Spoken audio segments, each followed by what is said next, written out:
A very jubilant good morning to one and all. చాలా రోజుల తర్వాత ఒక ఇంగ్లీష్ భాషలో అత్యంత ఇంపార్టెంట్ అయినటువంటి టాపిక్ని ఈరోజు మీకు ఎక్స్ప్లెయిన్ చేయడానికి మీ ముందుకు రావడం జరిగింది. ఈ topic whole of the English లాంగ్వేజ్లోనే ద మోస్ట్ ఇంపార్టెంట్ టాపిక్. అదే tense. Tense is the most important topic in whole of the English language. ఎందుకంటే మొత్తం భాష అంతా కూడా, మొత్తం ఇంగ్లీష్ భాష అంతా కూడా ఈ టెన్స్ మీదే, ఏ భాష అయినా కూడా టెన్స్ మీదే ఆధారపడిపోయింది. ఈ భాష అంతా కూడా టెన్స్ చుట్టూ తిరుగుతూ ఉంటుంది. అందుకే ఈ టెన్స్ మీద భాష నేర్చుకునే వాళ్ళు ఎవరైనా సరే ముందు టెన్స్ని పరిపూర్ణంగా నేర్చుకోవాలి.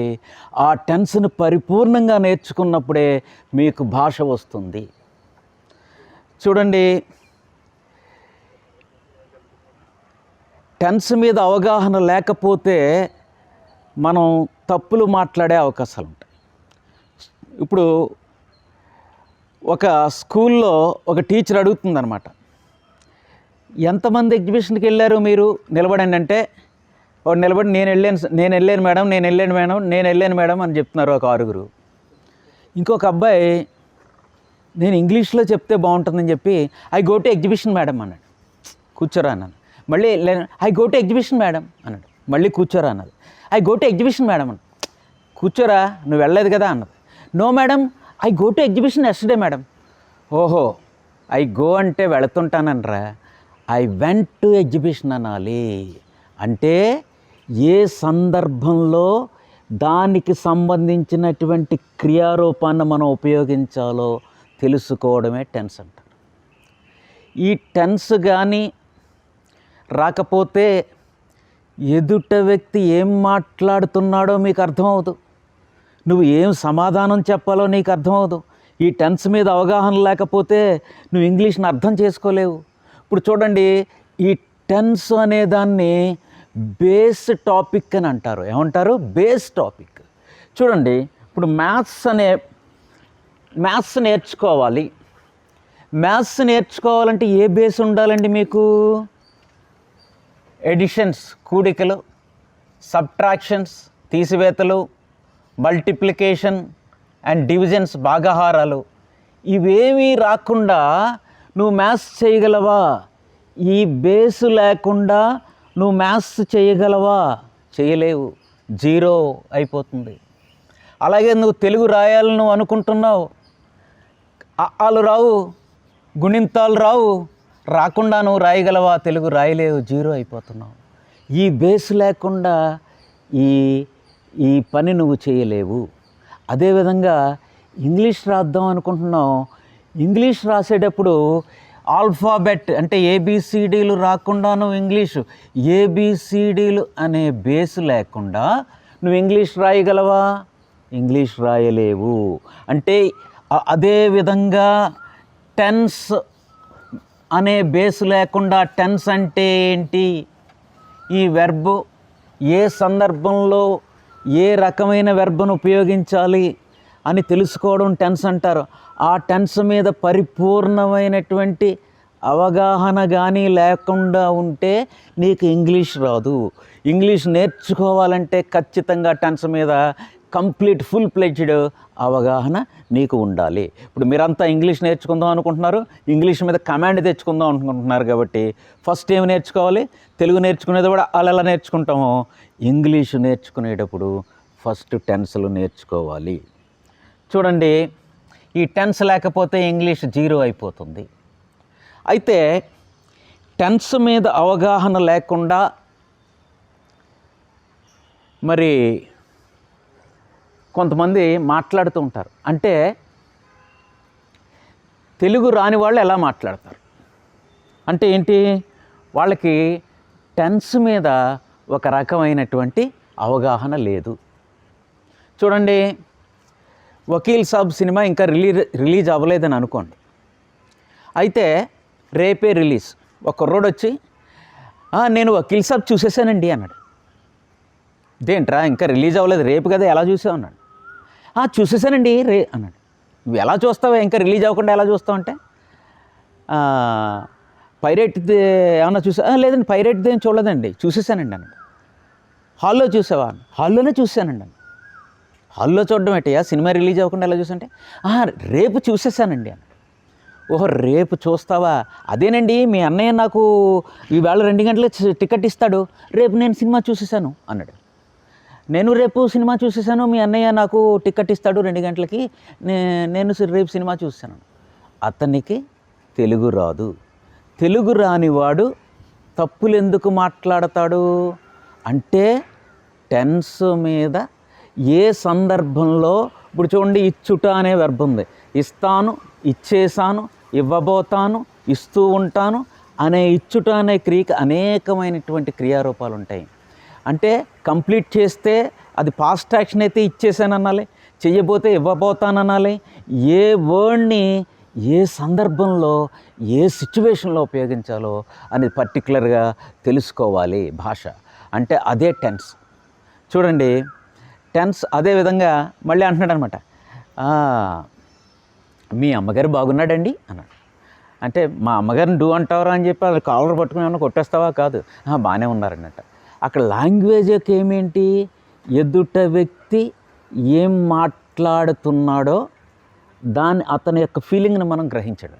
అలాగే చూడండి, మీ అక్క రోజు ఇక్కడే మా ఇంటి దగ్గరే బస్సు ఎక్కేసాడండి అన్నాడు.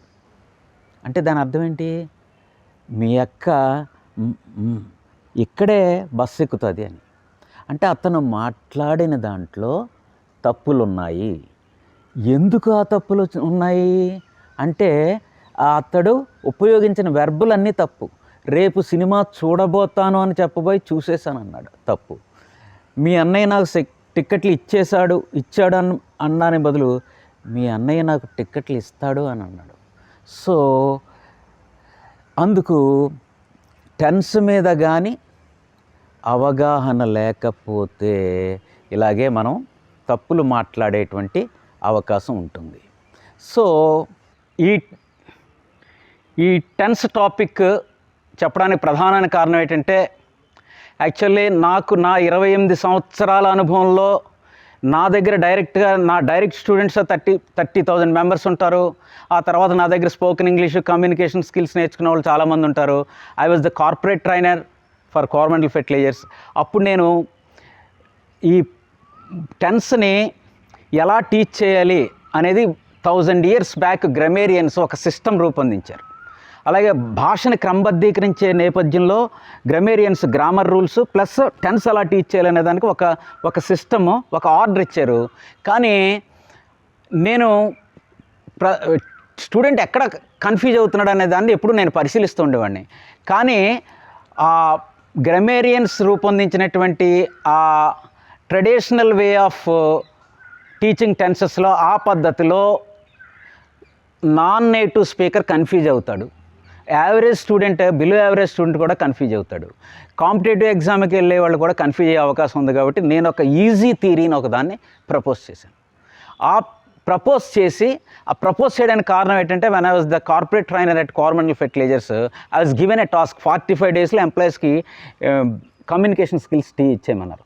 45 days అంటే నాకు షార్ట్ టర్మ్ కోర్సెస్ మీద I don't have belief and I don't like them. నేను 45 days కాదంటే మాకు ఉన్నది 45 days అన్నారు. 45 daysలో వాళ్ళని సాటిస్ఫై చేయాలంటే అప్పుడు ఏం చేయాలని ఆలోచించి I racked my brain. Then I designed a new theory of tenses. ఎంత సులువుగా అర్థమయ్యేటువంటి కొరిలేటివ్ థియరీ ఆఫ్ టెన్సెస్ అనేదాన్ని డిజైన్ చేసి మార్నింగ్ అక్కడ టీచ్ చేసి ఈవినింగ్ ఇక్కడ ప్రయోగం చేశాను. ట్రెడిషనల్ వేద ఓల్డ్ థియరీలో. న్యూ థియరీలో అక్కడ 2 months తర్వాత 2.5 months తర్వాత న్యూ థియరీలో టీచ్ చేసిన వాళ్ళు చాలా కాన్ఫిడెంట్గా నేర్చుకున్నారు, ఎటువంటి డౌట్ లేదు. వీళ్ళకన్నా వాళ్ళు 18 days ముందు ఉన్నారు. ఇక్కడ వాళ్ళు ఇంకా డౌట్లు అడుగుతున్నారు. దెన్ అప్పుడు అక్కడతో ఆగకుండా నేను ప్రపోజ్ చేసిన ఈ theory 3rd class 4th class పిల్లల మీద కూడా ప్రయోగం చేశాను. వాళ్ళు చాలా ఎఫెక్టివ్గా స్టార్టింగ్ నుంచి ఈ థియరీ చెప్తుంటే చాలా ఎఫెక్టివ్గా నేర్చుకున్నారు. దెన్ అప్పుడు ఏం చేశానంటే, ఈ థియరీని నేషనల్ సెమినార్లో ఒక పేపర్ ప్రజెంట్ చేయడం జరిగింది. And I got appreciation from the senior professors in English language. So I appeal all the students to follow this methodology. Tense మీద కానీ అవగాహన లేకపోతే,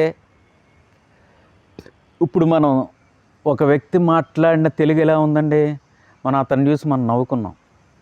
అదేవిధంగా ఇంగ్లీషులో టెన్సుల మీద కానీ అవగాహన లేకపోతే మనం మాట్లాడిన ఇంగ్లీష్ను కూడా వాళ్ళు అదే విధంగా నవ్వుకునే అవకాశం ఉంటుంది. అలాగే ఇంగ్లీష్ని మనం పర్ఫెక్ట్గా మాట్లాడాలి, కరెక్ట్గా మాట్లాడాలి అని అనుకుంటే ఫస్ట్ మనం ఏమి నేర్చుకోవాలి, టెన్సులు నేర్చుకోవాలి. ఇప్పుడు చూడండి, ఆడుట అనే క్రియ ఉంది, ఆడుట అనే క్రియ ఉంది. ఆడతాను, ఆడాను, ఏమన్నా చూస్తున్నారు కదా, ఆడాను.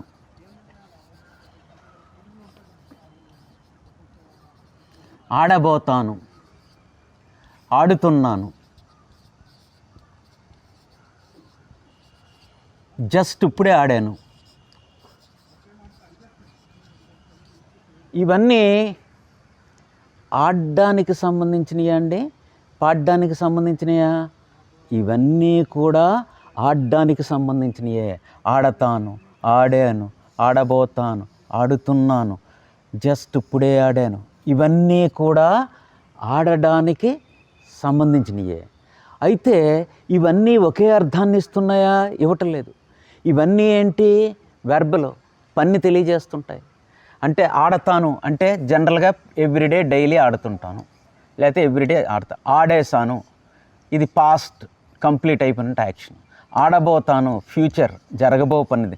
ఆడుతున్నాను, ప్రజెంట్లో కంటిన్యూ అవుతుంది. అంటే ఆడుట అనే క్రియకి చాలా రూపాలు ఉంటాయి. ఒక్కొక్క రూపం ఒక్కొక్క సందర్భాన్ని తెలియచేస్తుంది. సేమ్ అదే విధంగా ఇంగ్లీష్లో కూడా అలాగే ఉంటాయి.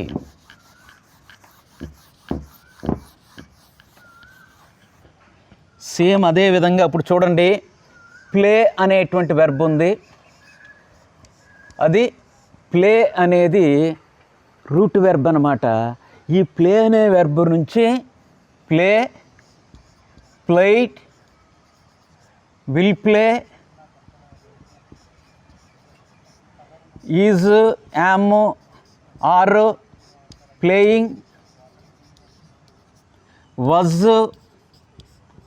were, playing, has been, playing, has been, or have been plus playing, had been plus playing, will have been plus playing.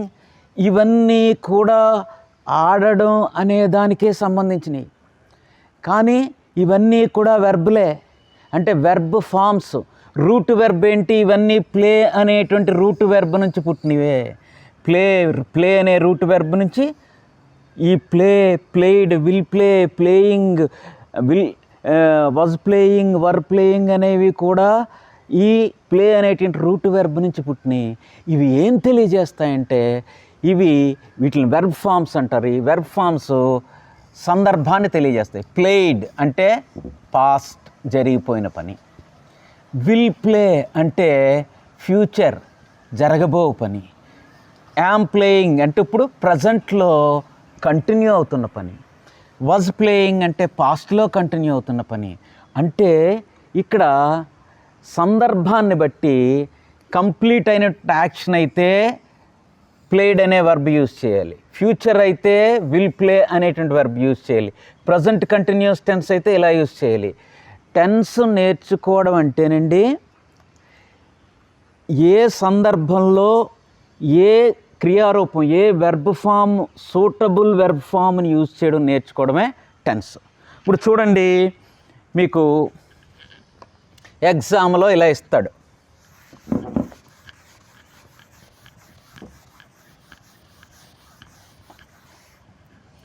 ఎగ్జామ్లో ఎలా ఇస్తాడు, ఐ డాష్ ప్లే బ్రాకెట్లో ఇచ్చి క్రికెట్ ఎస్టర్డే అంటే ఇక్కడ ప్లే అనేటువంటి రూట్ వెర్బ్ ఉంటుంది.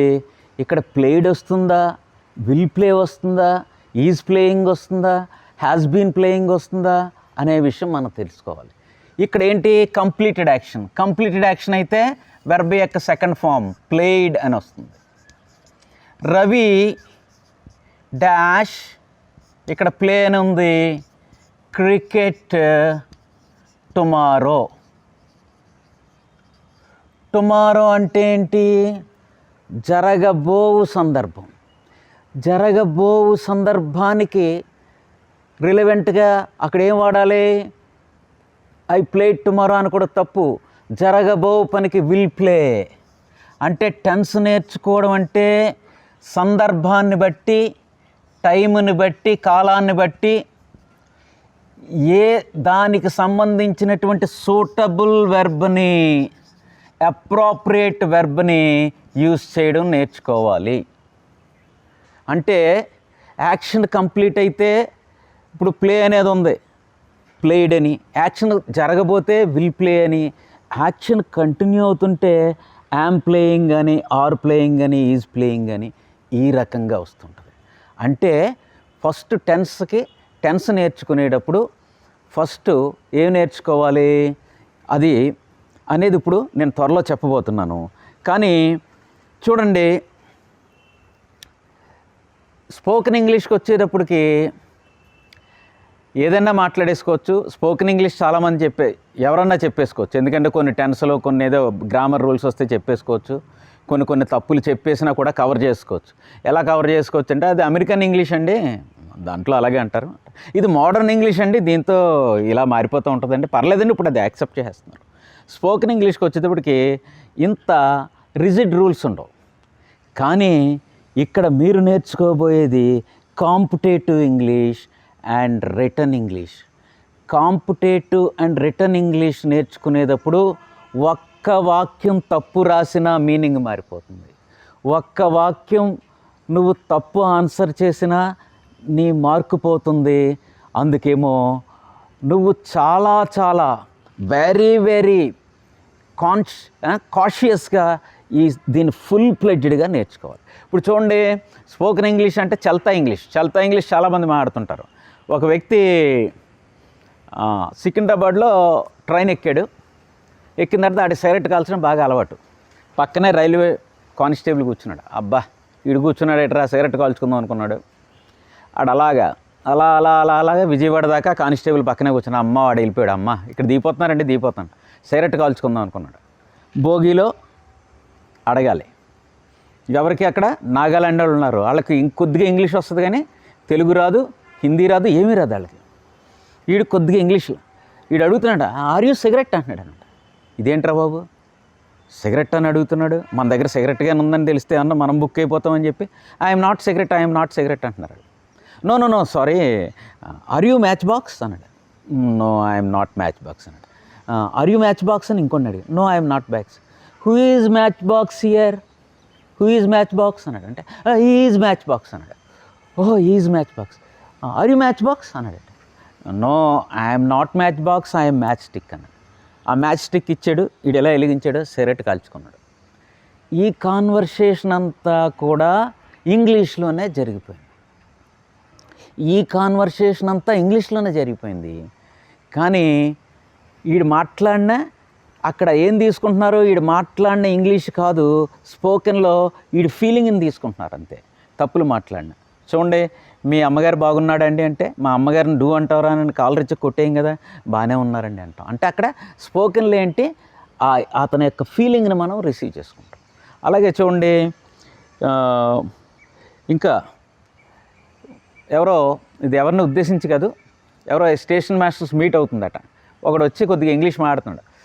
Welcome to all station masters here, we all collected here అంటే గ్యాదర్ అయ్యండి అని కలెక్ట్ అంటున్నాడు. I is a station master, you is a station master, all these is station master, every month we collect here, should not forget. So I think everybody from next month onwards we collect here and conduct, so thank you అని దీపాడు. వాళ్ళు claps కొట్టేశారు.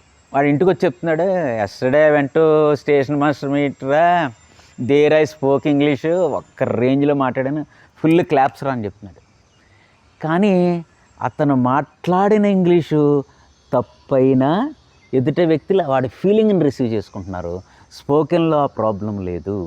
మీరు ఇక్కడ competitive English నేర్చుకుంటున్నారు, return English నేర్చుకునేటప్పుడు 100% full ప్లెడ్జ్డ్గా tense గురించి తెలుసుకోవాలి. ఇంకా టెన్స్ అంటే ఏంటో చెప్పలేదు, టూకీగా చెప్పాను. So that is the thing. Tense is the most important. Tense అనేది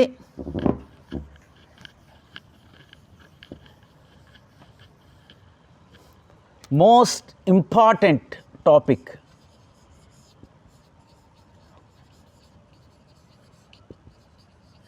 Tense is the most important and most powerful and most sensitive topic in whole of the English language. ఈ టెన్స్ అనేది చాలా important topic. ఎందుకు? భాష అంతా దాని మీదే ఆధారపడిపోయింది. ఆ టెన్స్ నేర్చుకోకపోతే నువ్వు భాష నేర్చుకోలేవు. అందుకు దానిని మించిన ఇంపార్టెంట్ టాపిక్ ఇంగ్లీష్లో లేదు. భాష అంతా టెన్స్ చుట్టూనే తిరుగుతుందని చెప్పాం. It the most important. దీని అంత ఇంపార్టెంట్ టాపిక్ లేదు. It is most powerful topic. Powerful topic అని ఎలా చెప్తామంటే చూడండి, రామా డాష్ క్రికెట్, ఇది ఒక సెంటెన్స్, ఇక్కడ మధ్యలో గ్యాప్, మళ్ళీ రామా క్రికెట్, మళ్ళీ రామా క్రికెట్, మళ్ళీ రామా క్రికెట్. అంటే సెంటెన్స్ సాధారణంగా ఈ పని ఎవరు చేశారు అని అంటే ఒక వ్యక్తి చేస్తాడు, వాడిని ఏమంటారో సబ్జెక్ట్ అని అంటారు. ఇక్కడ సబ్జెక్ట్ ఎవరు? క్రికెట్ ఆడిన వ్యక్తి ఎవరు? రామా. ఎవరు అని ప్రశ్నిస్తే వచ్చేదేంటి? సబ్జెక్ట్. దేనిని అని ప్రశ్నిస్తే వచ్చేది ఆబ్జెక్ట్. దీన్ని ఆబ్జెక్ట్ అంటారు. అయితే ఇవి సెంటెన్స్లు అవ్వలేదు. ఎందుకు అవ్వలేదు? అక్కడ most powerful parts of speech ఒకటి ఉంది. అది అక్కడ ఆ వర్డ్స్ మధ్యన అది వచ్చినప్పుడే అది సెంటెన్స్ అవుతుంది. చూడండి, ఎందుకు రామా ప్లేయిడ్ క్రికెట్. అమ్మా, ఇప్పుడు ఇది ఒక సెంటెన్స్ అయిపోయింది. ఇది ఏ యాక్షను? Completed action. ఇది ఏ టెన్సు? పాస్ట్ టెన్స్ అని చెప్తాం.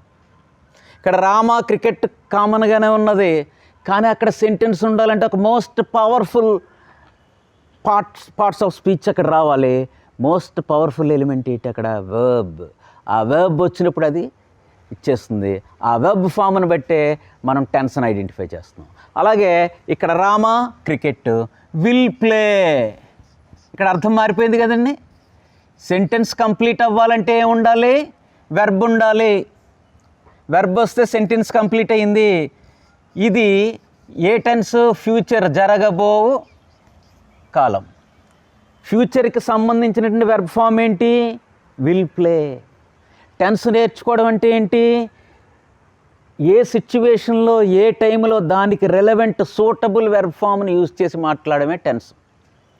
అలాగే రామా ఈజ్ ప్లేయింగ్ క్రికెట్. ఇప్పుడు సెంటెన్స్ అంటే why I'm telling verb is the most powerful of all parts of speech అన్నట్లు verb is the most powerful. ఎందుకంటే ఆ వర్బ్ లేకపోతే సెంటెన్స్ ఏర్పడదు. ఆ వర్బ్కి ఫామ్స్ ఉంటాయి. Played, will play, is playing, అలా ఫామ్స్ ఉంటాయి. ఒక్కొక్క ఫాము ఒక్కొక్క కాలాన్ని, ఒక్కొక్క టైంని, టైం అన్న టెన్స్ అన్న ఒకటే టెన్స్ని సూచిస్తుంది. ఏ టైంలో ఏ టెన్స్కి సూటబుల్ వర్బ్ ఏం ఉపయోగించాలి అని తెలుసుకోవడమే దీన్ని ఏమంటారంటే టెన్స్ నేర్చుకోవడం అని అంటారు. ఇప్పుడు చూడండి, Rama has played cricket just now. Just ఇప్పుడే కంప్లీట్ చేస్తే దాన్ని ప్రజెంట్ పర్ఫెక్ట్ టెన్స్ అంటారు. దానికి సంబంధించిన ఏ వర్బ్ ఫామ్ యూజ్ చేయాలి.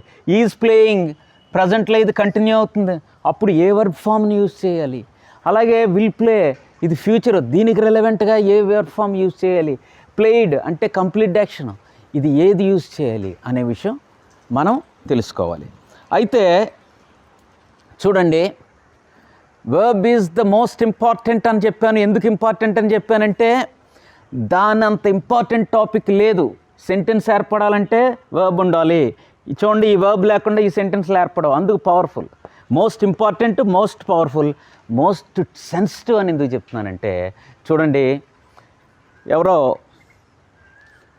ఒక వెర్బ్ ఫామ్ బదులు వేరొక వెర్బ్ ఫామ్ కానీ యూజ్ చేస్తే ఏం జరుగుతుంది, అర్థం మారిపోతుంది. రీసెంట్గా కరోనా వచ్చింది. కరోనాలో చాలా కంపెనీలు లాస్లో వచ్చేసినాయి. మీ అప్పు మేము అయినప్పటికీ, అంత లాస్ వచ్చినప్పటికీ మీ అప్పుని మేము తీర్చేస్తాం అని రాసే letter. So due to this calamity, due to this pandemic situation, our company incurred in heavy loss. So in spite of that, we will pay your debts అని రాశాడు. టైప్ కొట్టేటప్పుడు విల్ ప్లే బదులు we paid your debt అంటే అక్కడ అర్థం ఏంటి, భయంకరమైన సిచ్యువేషన్లో ఉన్నాం, ఇంత సిచ్యువేషన్లో ఉన్నప్పటికి కూడా మీ అప్పులు మేము తీర్చేసాము అని అన్నాడు. ఇక మా అప్పులు ఈడి తీర్చడం ఏంటని చెప్పి అతను కోర్టుకు వెళ్ళిపోయాడు. ఎందుకు, ఒక్క వెర్బ్ ఫామ్ తేడా వస్తే టోటల్ మీనింగ్ మారిపోతుంది. అందుకే the tense is the most sensitive topic in whole of the English language. అలాగే ఇంకొక ఉదాహరణ చెప్తాను. కామా కిల్స్ ఏ మ్యాన్ అంటే తెలుసా? ఒక వ్యక్తికి ఉరిశిక్ష పడ్డదట. ఉరిశిక్ష పడితే అతను ఏం చేశాడు, తన క్షమాభిక్ష కోసం ప్రెసిడెంట్ ఆఫ్ ఇండియాకి అప్పీల్ పెట్టుకున్నాడు. ప్రెసిడెంట్ ఆఫ్ ఇండియాకి ఉన్నది ఏకైక అధికారం అదొకటే అనుకుంటా. అయితే క్లెమెన్సీ అంటారు దాన్ని.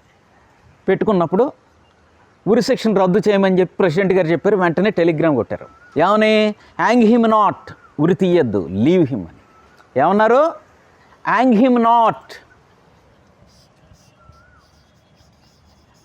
Young him not, leave him అని చెప్పితే వెంటనే టైప్ కొట్టేసి టెలిగ్రామ్ ఇచ్చేశాడు. టైపిస్ట్ కంగారులో ఇలా కొట్టాడు, hang him, hang him, not leave him అని.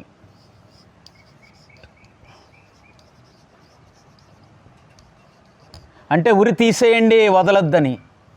ఒక ప్రదేశంలో పెట్టాల్సిన కామా వేరే ప్రదేశంలో పెట్టడం వల్ల ఏం జరిగింది, ఒక మనిషి ప్రాణాలే కోల్పోని. అలాగే ఒక వెర్బ్ ఫామ్కి బదులు వేరొక వెర్బ్ ఫామ్ కానీ యూజ్ చేస్తే ఇలాగే కమ్యూనికేషన్ గ్యాప్ రావాల్సినటువంటి సందర్భం ఏర్పడుతుంది. అందుకు మీరేం చేయాలంటే ఏ సందర్భంలో పాస్ట్ కంప్లీట్ యాక్షన్లో ఏ వెర్బ్ ఫామ్ యూజ్ చేయాలి, ఫ్యూచర్లో ఏ వెర్బ్ ఫామ్ యూజ్ చేయాలి, కంటిన్యూ అవుతున్నప్పుడు ఏ వెర్బ్ ఫామ్ యూజ్ చేయాలి అనే విషయం కూలంకుషంగా ఫుల్ ఇన్డెప్త్గా మీరు తెలుసుకోవాల్సిన అవసరం ఉంది.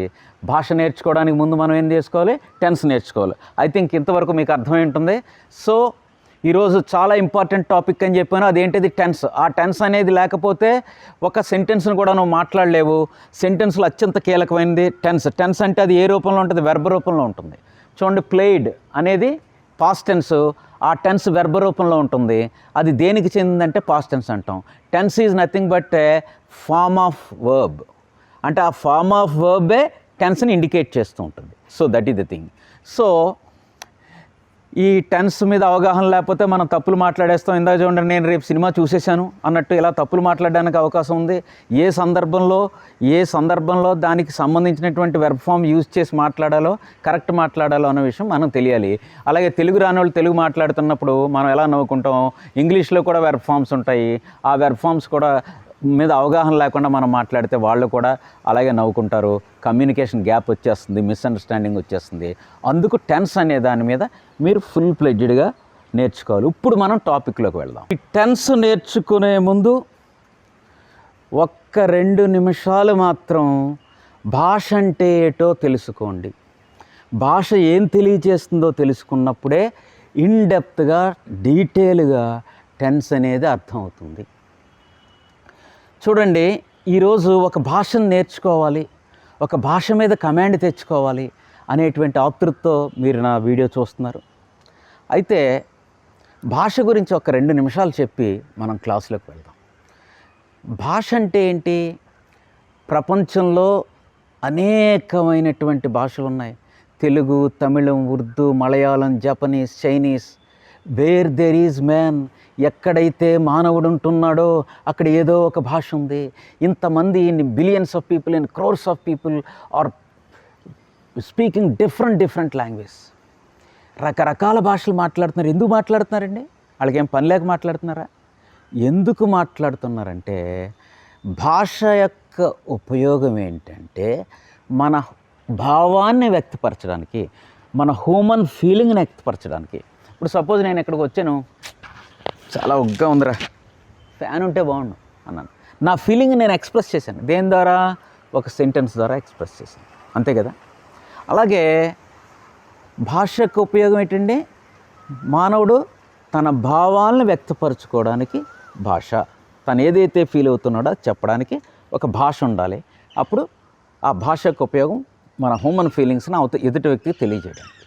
అదే మరి లెటస్ గో టు బైగాన్ డేస్. అయితే ఆది మానవుడికి, ఎప్పుడో అనాది కాలంలోకి వెళితే ఆది మానవుడికి భాష ఉందండి? ఆది మానవుడికి భాష లేదే. మరి తన ఫీలింగ్ని ఎలా వ్యక్తపరుచుకున్నాడు? సైగల ద్వారా, సౌండ్స్ ద్వారా, చిన్న చిన్న బొమ్మలు వేయడం ద్వారా ఇలాగ వ్యక్తపరచుకోవడం జరిగింది. అయితే ఒక ఆది మానవుడు ఒక అమ్మాయితో ఇలా చెప్తున్నాడు అనమాట. ఏమన్నాడు అంటే ఇది డమ్ షారెడ్ అనమాట. మీరు చెప్పండి, నేను మీకు ఇచ్చిన డమ్ షారెడ్ ఏమన్నాడు అతను అంటే మీరు అందరూ ఏం చెప్తారో నాకు తెలుసు. ఏంటంటే నేను నిన్ను పెళ్లి చేసుకుంటాను అని అన్నాడు. కాదు, అతను అలా అనలేదు. నేను మీ అక్కని పెళ్లి చేసుకుంటాను.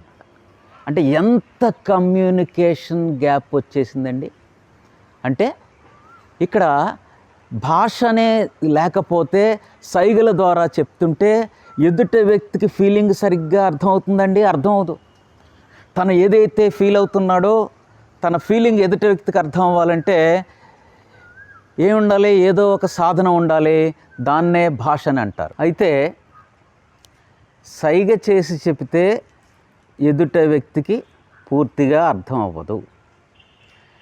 అయితే సైగ చేసి చెప్తుంటే ఈడు ఏదైతే ఫీల్ అవుతున్నాడో అది 100% ఆ వ్యక్తికి రీచ్ అవ్వదు. అందుకు నేను ఏదైతే ఫీల్ అవుతున్నానో అది 100% ఎదుట వ్యక్తికి అర్థం అవ్వాలి అని అప్పుడు సౌండ్స్ ద్వారా, మానవుని నోట్లోంచి వచ్చే సౌండ్స్ ద్వారా ఫీలింగ్స్ని ఎక్స్ప్రెస్ చేయడం రూపొందించాడు. అదే భాష. అయితే భాష దేనితో నిర్మితమై ఉంటుంది? ఇప్పుడు ఒక గోడ ఉందండి. గోడ దేంతో కడతారు?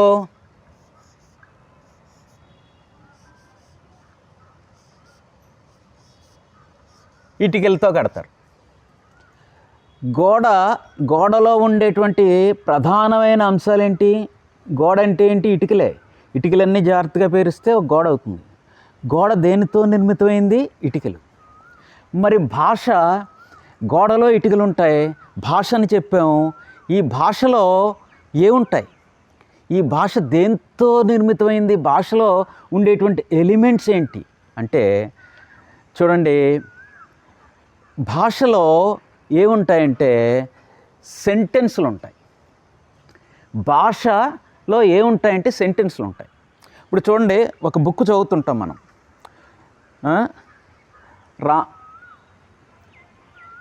రామారావు ఒక మంచివాడు, అదొక సెంటెన్స్. అతనికి 2 కొడుకులు ఉన్నారు, అదొక సెంటెన్స్. ఇలాగ ప్రతి సెంటెన్స్ కూడా భాషలో చదివి కొలది ఫుల్ స్టాప్ ఉంటే అవన్నీ ఏంటి? సెంటెన్స్లే. భాష అంటే ఏంటి? రిటర్న్లో అయితే సెంటెన్సులు రాసి ఉంటాయి. అదే నిజ జీవితంలో సెంటెన్సులు మనం మాట్లాడుతుంటాం. అంటే భాష యొక్క ఉపయోగం ఏంటి? మన యొక్క భావాన్ని వ్యక్తపరచడానికి భాష. చూడండి, ఒకటే గమనించండి, హ్యూమన్ బీయింగ్ ప్రతి ఫీలింగ్ని కూడా, తను ఏదైతే ఫీల్ అవుతున్నాడో ప్రతి ఫీలింగ్ని కూడా ఒక సెంటెన్స్ ద్వారా వ్యక్తపరుస్తాడు. చూడండి, భాష అంటే చెప్తున్నాను, ఇద్దరు మాట్లాడుకుంటున్నారు ఒక భాష. ఎరా నువ్వు ఎక్కడున్నావు అంటే తన ఫీలింగ్ని నువ్వు ఎక్కడున్నావు ఏంటని ఒక సెంటెన్స్ ద్వారా చెప్పాడు. వాడేమంటున్నాడు? నేను ఇక్కడే ఉంటున్నాను. తన ఫీలింగ్ని ఒక సెంటెన్స్ ద్వారా చెప్పాడు. ఇక్కడ ఎందుకు ఉంటున్నావు? వీడి ఫీలింగ్ని ఒక సెంటెన్స్. మానవుడు తను ఫీల్ అయ్యే ప్రతి ఫీలింగు కూడా ఒక సెంటెన్స్ ద్వారా బయటకు వస్తుంది. హ్యూమన్ తన ఫీలింగ్ దేని ద్వారా ఎక్స్ప్రెస్ చేస్తాడు? సెంటెన్స్ ద్వారా ఎక్స్ప్రెస్ చేస్తాడు. ఇక్కడ ఎందుకుంటున్నావు అంటే నేను ఇక్కడే ఉంటున్నాను. ఎందుకుంటున్నావు అంటే నేను ఇక్కడ బ్రహ్మోస్లో నేను కోచింగ్ తీసుకుంటున్నాను. ఇక్కడ ఎందుకు కోచింగ్ తీసుకుంటున్నావు అంటే నేను బీఎడ్కి డిఎస్సి కోచింగ్ తీసుకుంటున్నాను. ఎన్నాళ్ళ నుంచి తీసుకుంటున్నావు అంటే 6 నెలల నుంచి తీసుకుంటున్నాను. ఎక్కడ ఉంటున్నావు? భానుగుడి సెంటర్లో ఉన్నాను. ఇద్దరు మాట్లాడుకున్నారండి. ఏం బయటకు వస్తున్నాయండి? సెంటెన్సెస్ బయటకు వస్తున్నాయి. ఈ సెంటెన్స్ అంటే హ్యూమన్ ఫీలింగ్స్. సో ఒక భాష, అది ఇద్దరు మాట్లాడుకున్నారు ఒక భాష. ఇప్పుడు దాంతో ఈ భాషలో ఏమొచ్చినాయి? సెంటెన్స్లు వచ్చినాయి. అంతే కదా. భాష దేంతో నిర్మితమైంది? సెంటెన్స్లతో నిర్మితం. భాష అంటే ఏంటి? సెంటెన్స్లే. అలాగే గోడ అంటే ఏంటి? ఇటుకలే. గోడ అంటే ఇటుకలు ఎలా అయిందో భాష అంటే సెంటెన్స్లే. భాషలో సెంటెన్స్లు ఉంటాయి, గోడలో ఇటుకలు ఉంటాయి. అంటే ప్రతి హ్యూమన్ ఫీలింగ్, ప్రతి మానవుడు కూడా తను ఏదైతే ఫీల్ అవుతున్నాడో అది ఒక సెంటెన్స్ ద్వారా వ్యక్తపరుస్తాడు. సో లాంగ్వేజ్, భాష అనేది దేంతో నిర్మితమైంది? సెంటెన్స్తో నిర్మితమైంది. So language is nothing but an exchange of sentences. ఇద్దరు మాట్లాడుకుంటే సెంటెన్స్లు ఎక్స్చేంజ్ అవుతూ ఉంటాయి. ఎరా బాగున్నావా? బాగానే ఉన్నాను. ఏం చేస్తున్నావు? నేను ఇక్కడ జాబ్ చేస్తున్నాను. ఎక్కడ ఉంటున్నావు? ఎందులో చేస్తున్నావు? ఎన్నాళ్ళ నుంచి చేస్తున్నావు? ఇద్దరు మాట్లాడుతుంటే సెంటెన్స్లో ఎక్స్చేంజ్ అవుతుంటాయి.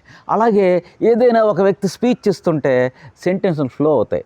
ఒక వ్యక్తిని గెస్ట్ కింద పిలిచారనుకోండి, ఏదో కాలేజీకి పిలిచినప్పుడు నన్ను ఈ కాలేజీలో గెస్ట్ కింద ఆహ్వానించడం చాలా ఆనందంగా ఉంది, అదొక సెంటెన్స్. నేను ఇదే కళాశాలలో చదువుకున్నాను, అదొక సెంటెన్స్. నేను చాలా కష్టపడి చదువుకున్నాను, అదొక సెంటెన్స్. కష్టపడి పైకి వచ్చాను. మీరందరూ కూడా కష్టపడి పైకి వచ్చి ఇలా డెవలప్ అవ్వాలని నేను ఆశిస్తూ ఇంతటితో విరమిస్తున్నాను. అతను ఏం చేశాడు? ఒక స్పీచ్ ఇచ్చాడు. తన ప్రతి ఫీలింగ్ని కూడా ఒక సెంటెన్స్ ద్వారా ఎక్స్ప్రెస్ చేశాడు. సో స్పీచ్లో అయితే ఏమొచ్చినాయి? ఫ్లో అయిపోయినాయి సెంటెన్స్లు పుంకాలుగా వచ్చేసినాయి. So language is nothing but A flow of sentence flow అవ్వడం కానీ, ఆర్ ఇద్దరు మాట్లాడుకుంటే exchange of sentences totally. So language అంటే సెంటెన్సెస్సే. సో లాంగ్వేజ్ అంటే సెంటెన్సెస్సే కాబట్టి సెంటెన్స్ అంటే ఏంటో ఇప్పుడు మనం తెలుసుకుందాం.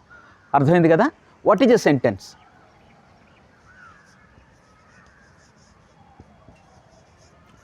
సెంటెన్స్ అంటే ఏంటి మీకు చెప్పే ఉంటారు.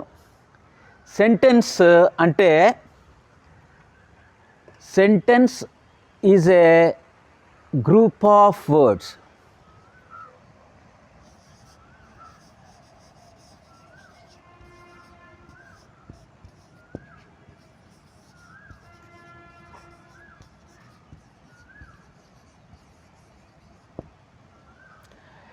కొన్ని పదాలు కలిస్తే, కొన్ని వర్డ్స్ కలిస్తే ఒక సెంటెన్స్ అవుతుంది అని చెప్తున్నారు. చూడండి, తెలుగులో రాస్తే మీకు బాగా అర్థమవుతుంది. నేను ప్రతిరోజు కాఫీ తాగుతాను.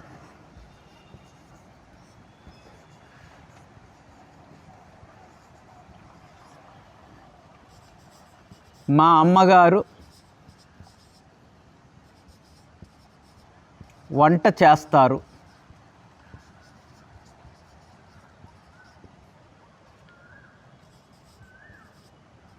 మా నాన్నగారు ఆఫీసుకి వెళతారు. ఇవేంటివి? సెంటెన్స్లు. సెంటెన్స్ అంటే మనం ఏమన్నామండి? సెంటెన్స్ అంటే గ్రూప్ ఆఫ్ వర్డ్స్. అంటే కొన్ని పదాలు కలిస్తే ఒక వాక్యం అవుతుంది. ఇదొక పదం, ఇదొక పదం, ఇదొక పదం, ఇదొక పదం, ఇదొక పదం.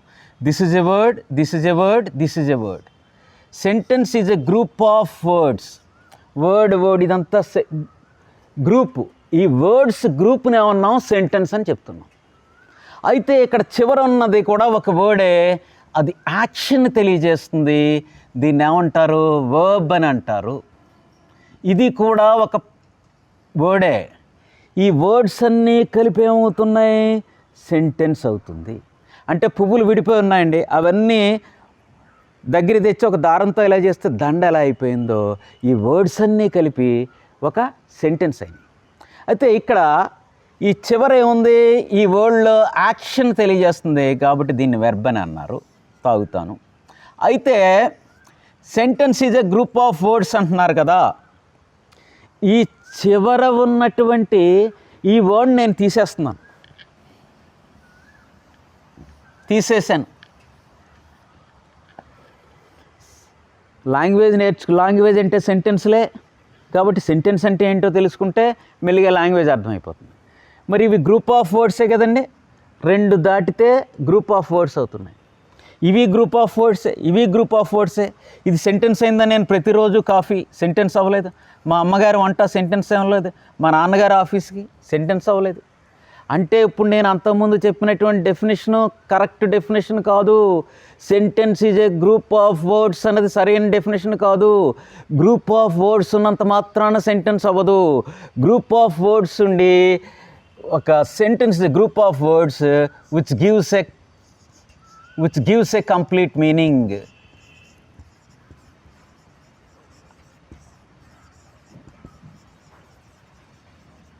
గ్రూప్ ఆఫ్ వర్డ్స్ ఉండి పూర్తి అర్థాన్ని ఇస్తేనే అది సెంటెన్స్ అవుతుంది. అర్థమైందా? అయితే ఇక్కడ ఇవి సెంటెన్స్లు అవ్వలేదు. ఇక్కడ సెంటెన్స్ అవ్వాలంటే ఇక్కడ ప్రధానమైన అంశం ఒకటి ఉంది, అది ఇక్కడ లేదు. అందుకే ఇది సెంటెన్స్ అవ్వలేదు. అదేంటండి అది? అదే వర్బ్, అదే క్రియ లేకపోతే వర్బ్. ఇక్కడ మనకేం జరుగుతుంది?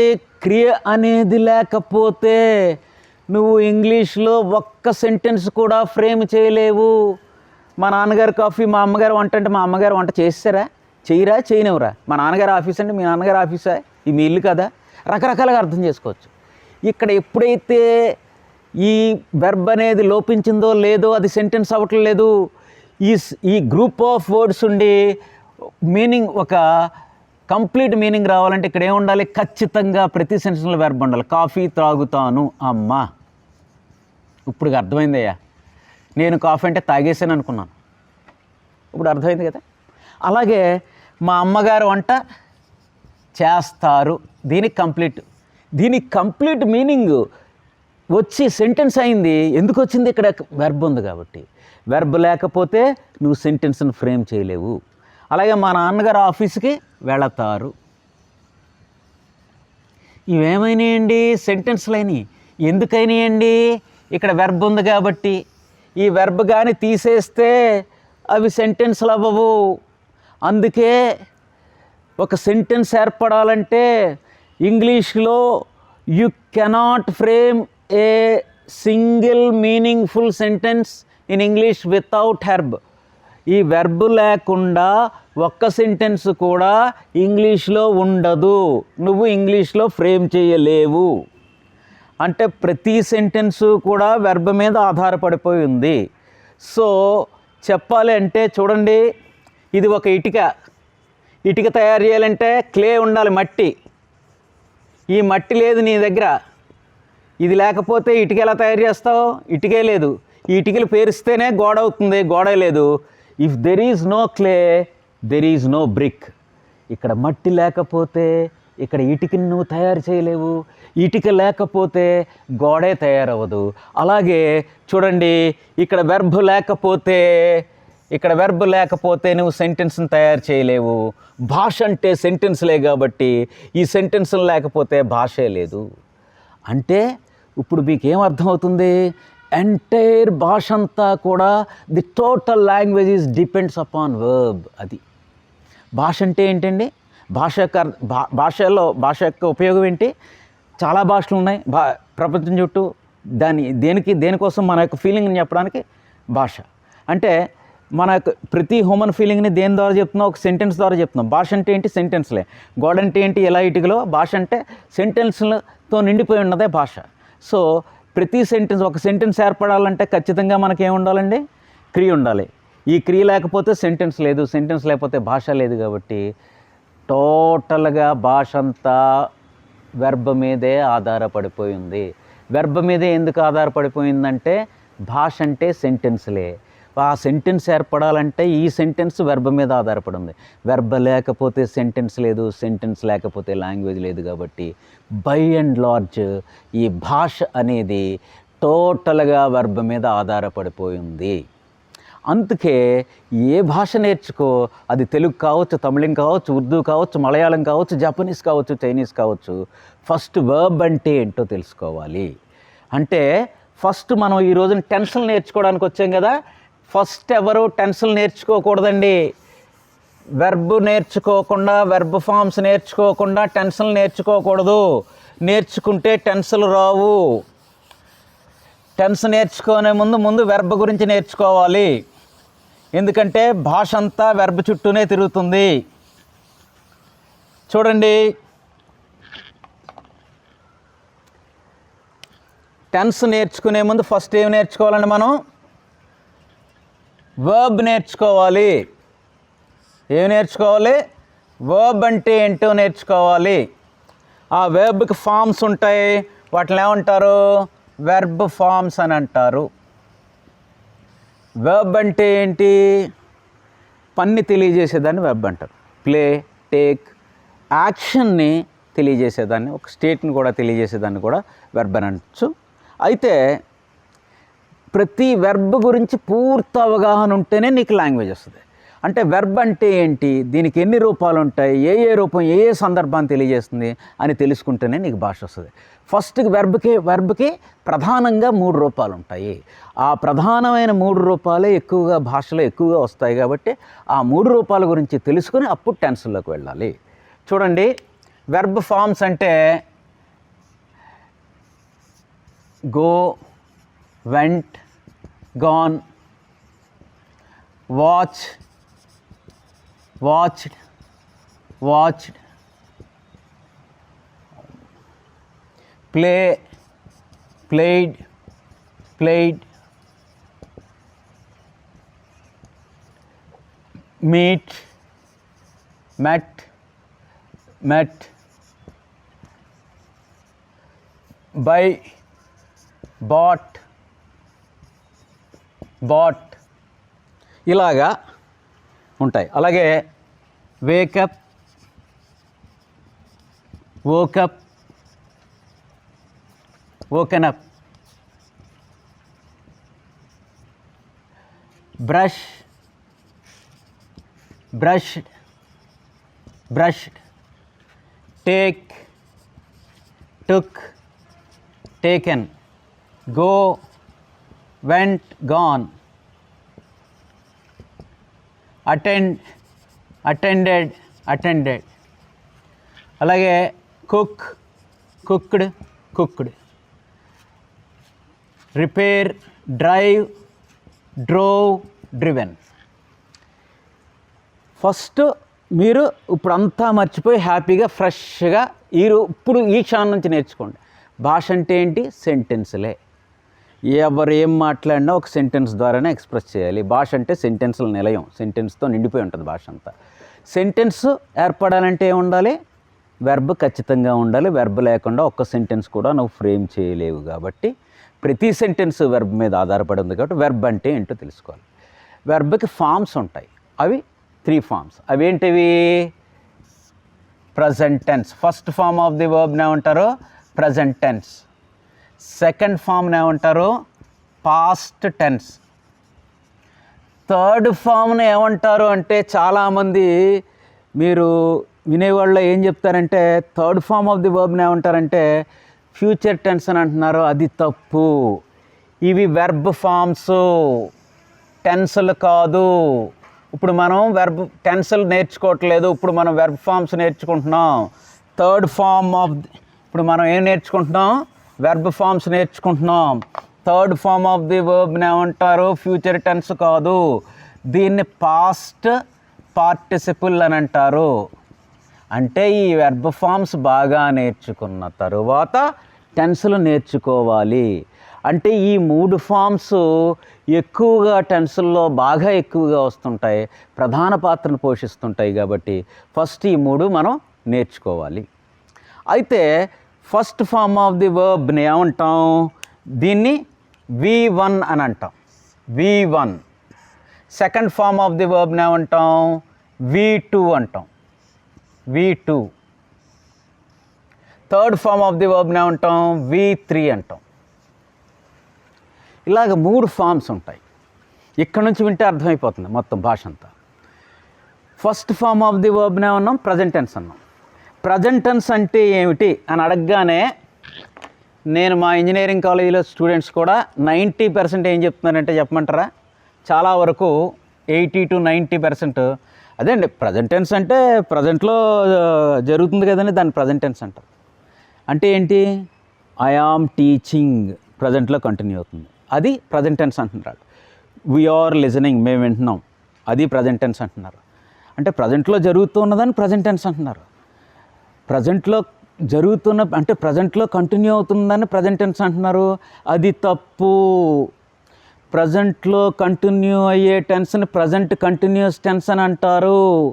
ప్రజెంట్ టెన్స్ వేరు, ప్రజెంట్ టెన్స్ వేరు, ప్రజెంట్ కంటిన్యూస్ టెన్స్ వేరు. ఫస్ట్ ఫామ్ ఆఫ్ ది వర్బ్ని V1 ప్రజెంట్ టెన్స్ అంటారు.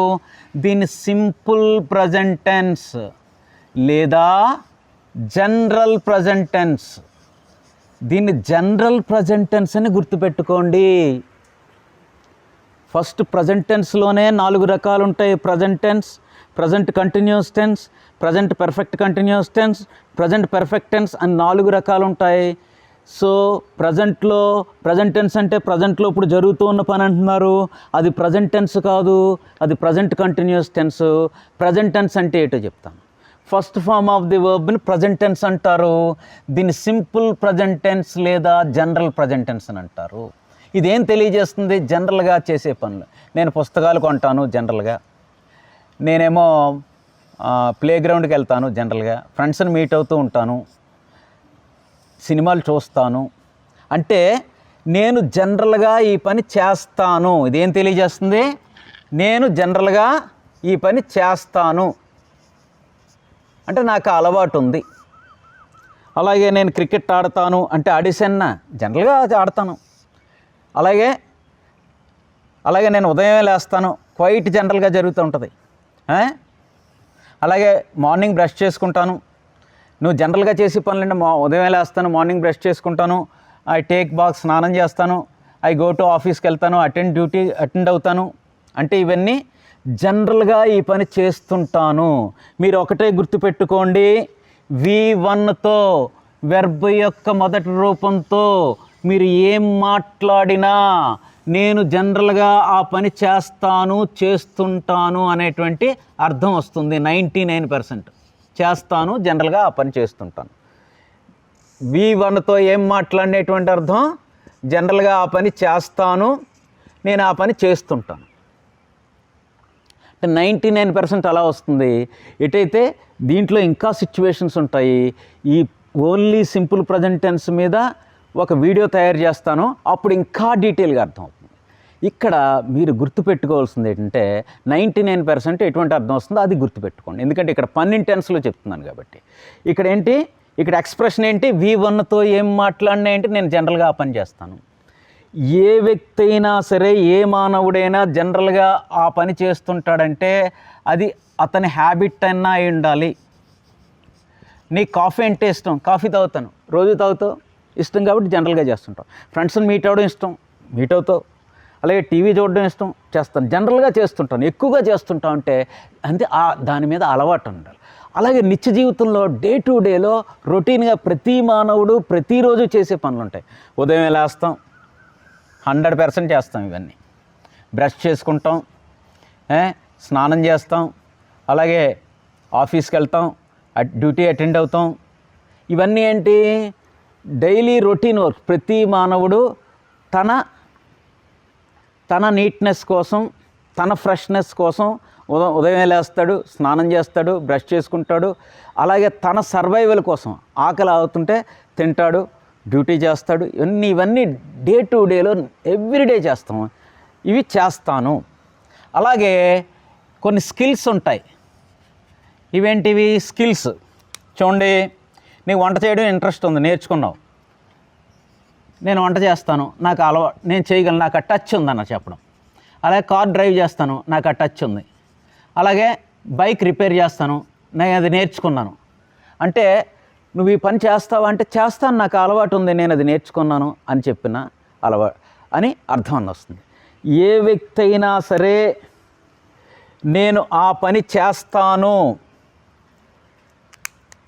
నేను ఆ పని చేస్తాను అంటే అది అతని హ్యాబిట్ అయినా అయి ఉండాలి, లేకపోతే డైలీ రొటీన్ వర్క్ అన్నా అయి ఉండాలి,